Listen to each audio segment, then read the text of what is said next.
Disciples are flourishing in areas where few, if any, Christian believers existed just a few years ago. Molong speaks to us today from a beach on the island of Cebu in the Philippines. Molong, you say on your blog that when Peter preached, 3,000 people got saved in a day. But today a pastor preaches 3,000 sermons, and one person gets saved. Why do you think the church is so ineffective now? Because they are not doing the job of making disciples. They are doing something else.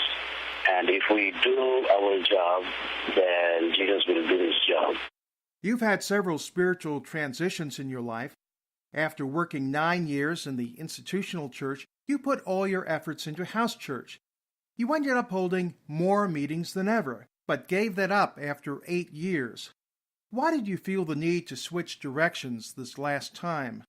Finally, I was so tired of doing small things in houses like meetings, training leaders, and I asked God again. My heart is for making disciples, and I'm so scared because I don't know how. And so the first question was how to make disciples, or am I a disciple? And so finally, that has been sharing from me. God has given us the work of making disciples who would teach us how to do it.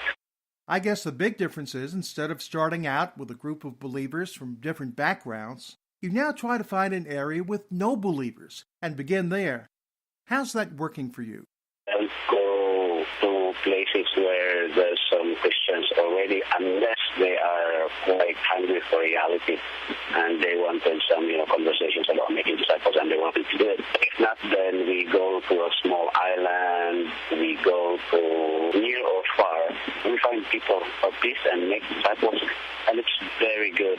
They are very good at making disciples as well. Don't even do a teaching on how to make disciples. We make disciples in 2 to 6 minutes. And your first generation of disciples quickly make another generation of disciples who do the same. We're not talking about generations related by blood, but by spiritual birth. Molong, I marvel that you've seen this continue to the 3rd and 4th generation, and sometimes more. Changing the subject a little bit, we see that in the book of Acts, everyone lived in community and shared what they had with each other. How are you putting that into practice? We are teaching the people about the kingdom principles or, values. Like in the book of Acts chapter 2, they live from house to house. They shared everything. They don't buy and sell from each other. They just give and receive.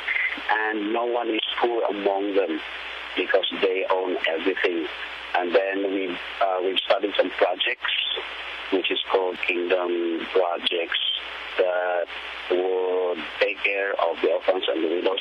And then we help the poor that live around us.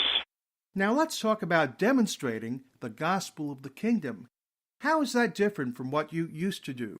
Well, the big difference is in my house churches before for 8 years, talking about house church and talking about life. Unlike now, we are doing the job.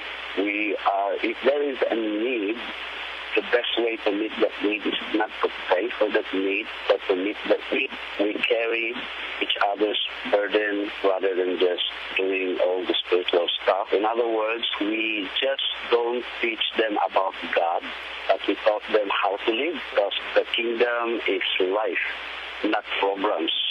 Molong, you've also discovered the secret of mentoring. You open your home to more than just your actual family. Tell us about the young man who recently started staying with you. He found me on Facebook and from a friend of friend, and then finally he wanted to get baptized, so he was baptized last week. And actually he's here now at my house for 25 days for some training him how to live. Yeah, we have been doing a lot so far for 3 days. Yesterday, we helped some new people and we built some toilets. Wherever we go, as we go, we make disciples. Any last words you'd like to share with everyone watching our video? We are commanded to make disciples to the lost, to the world, and not to the church. Many Christians just keep on talking about the Bible and God and this and that, blah, blah, blah. And yet doesn't really want to bring a person into a decision to become a disciple. Then making disciples, do it quick to reach the growing population. Molong, thanks for talking with us. I consider you a good friend. I don't know of any better example of someone following in the footsteps of the apostles today. Everybody, you can keep up with Molong by reading his blog, MolongNacua.com. This is Steve Eastman for Wait Till You Hear This. Discover more stories like this one on our website, waittillyouhearthis.com.